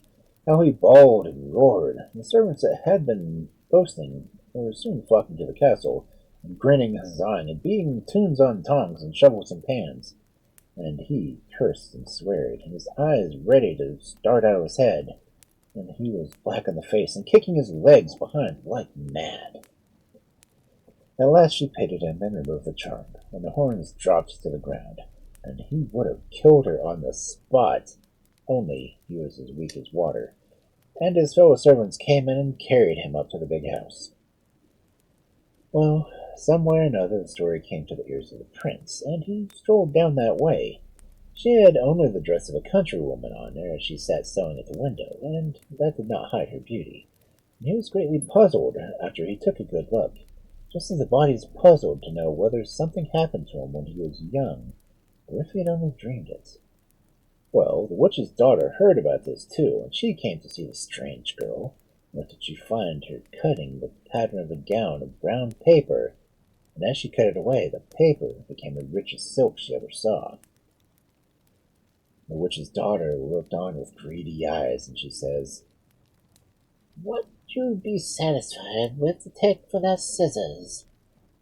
"I'll take nothing," said she, "but leave to spend one night outside the prince's chamber."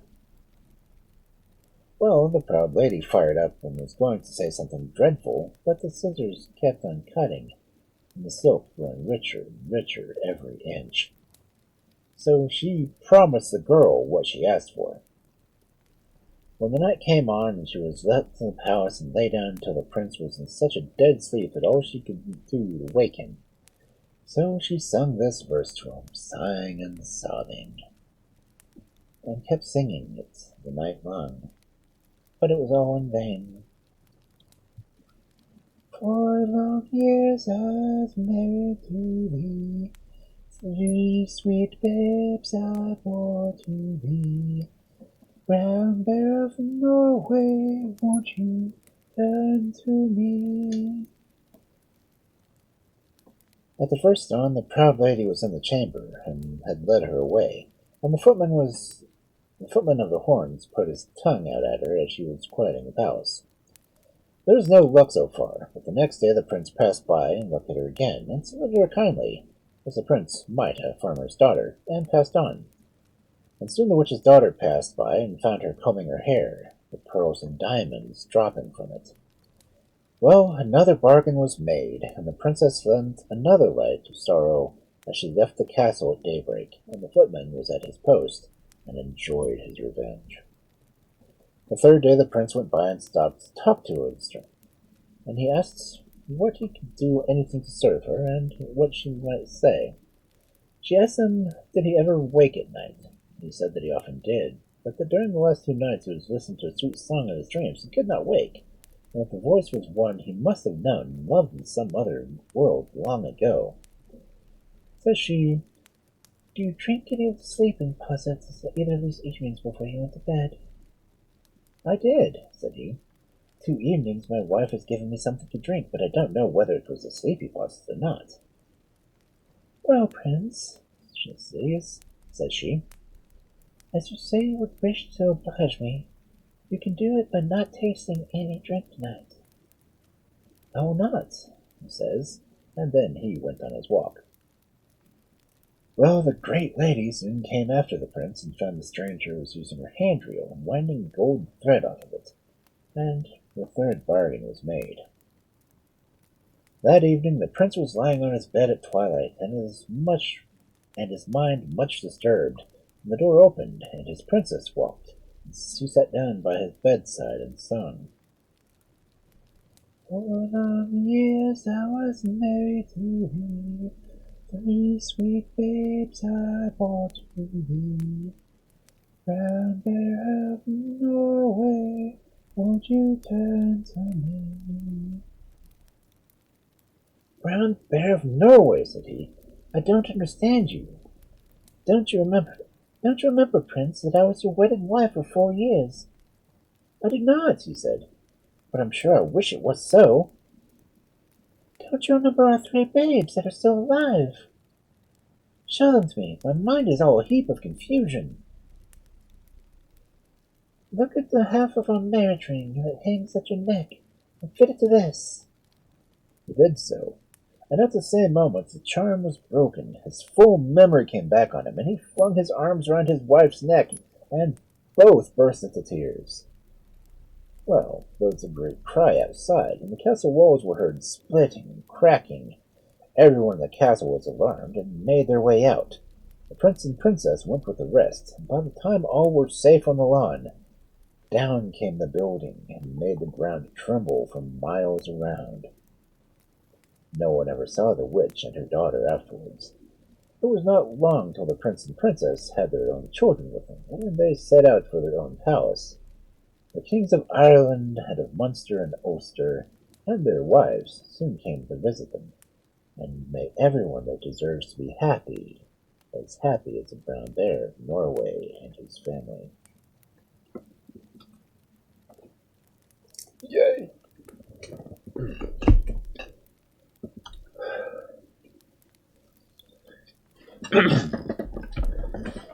Now let's see who's on with the raid. Ba-dum-bum. Ba-dum-bum-ba-dum-bum. Who's on?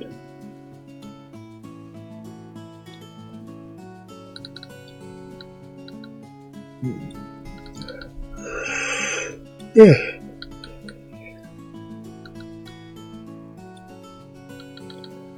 I see. Dust, of course. Coat is on.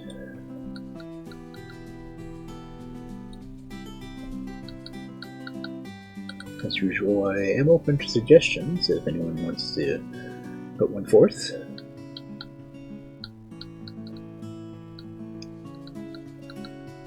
It was kind of a dull night without the frosty tools running. Let's see. Magic Crawl is playing Witcher 2.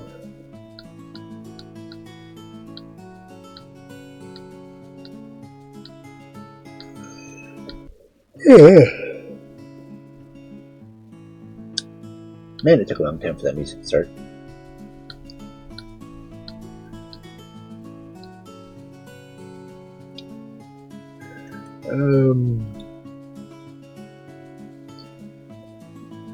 Mutation is reading some Brothers Grimm.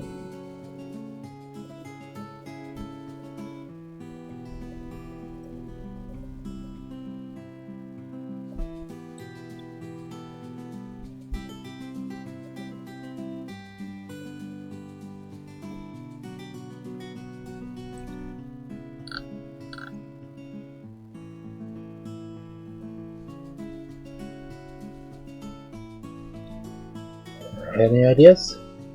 How many people are here?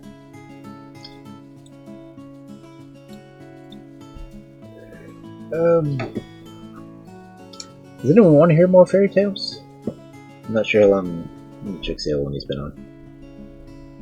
Mutation has been on as long as I have been.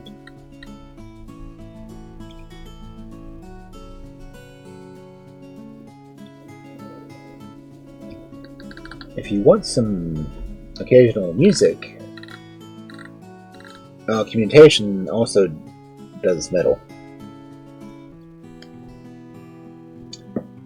So, any options?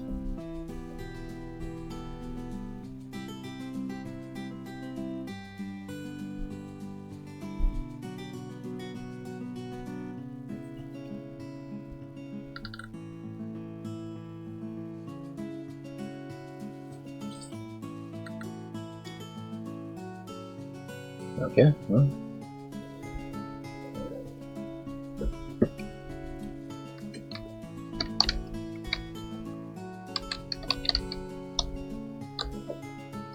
Go ahead and read Alchemization.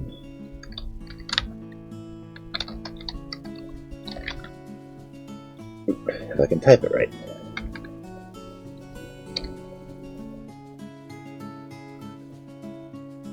Let me go see if I can just copy and paste the name, because that might be easier.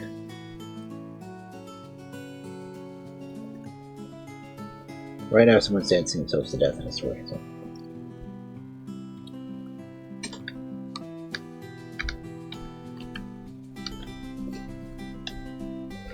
I will hopefully see everyone Monday. Yeah. I don't know.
I was gonna raid, but apparently his settings say I can't raid right now, so we'll just raid dust.